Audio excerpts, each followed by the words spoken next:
The civil rights movement of the 60s was to end racism and segregation, and it failed. Give me 120 seconds and I'll explain exactly what I mean. Welcome to Gen X Slices.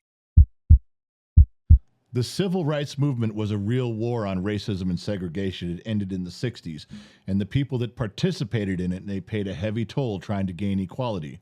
Now, according to Antifa and Black Lives Matter, it failed.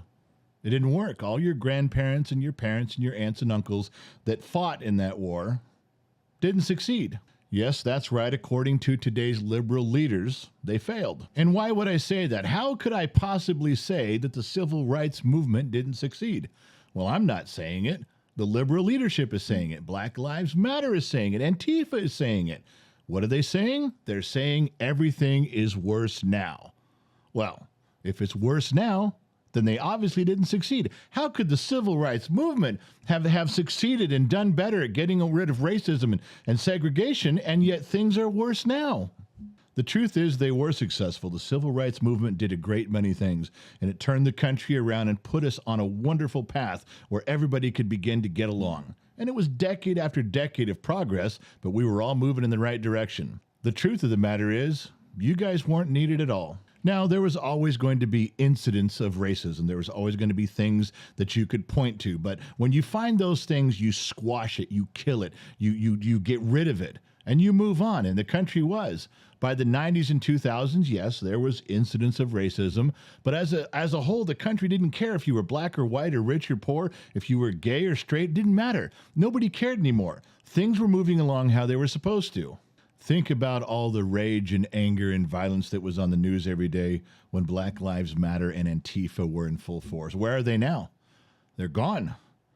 They've left, and things have quieted down. The truth is, the country moves along better without them stirring things up. The woke movement, Me Too, Black Lives Matter, all those organizations, the quieter they got, the better the country got.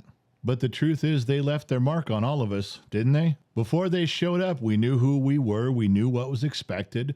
We were improving ourselves, moving forward.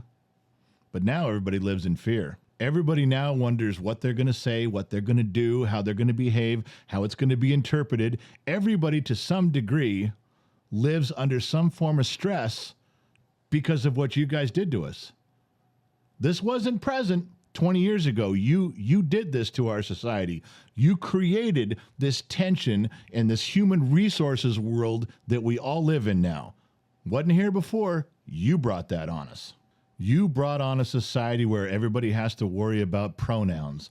You brought on a society where the police are now afraid to do their jobs. You did this. Your self-righteous movements made everything worse, and you put us all in emotional chains. We're now shackled to political correctness because of you. Luckily, we've had enough. We're done with all this nonsense. The pendulum is swinging back the other way, ladies and gentlemen, and hopefully the last 3 years will just be an embarrassing footnote for all of us.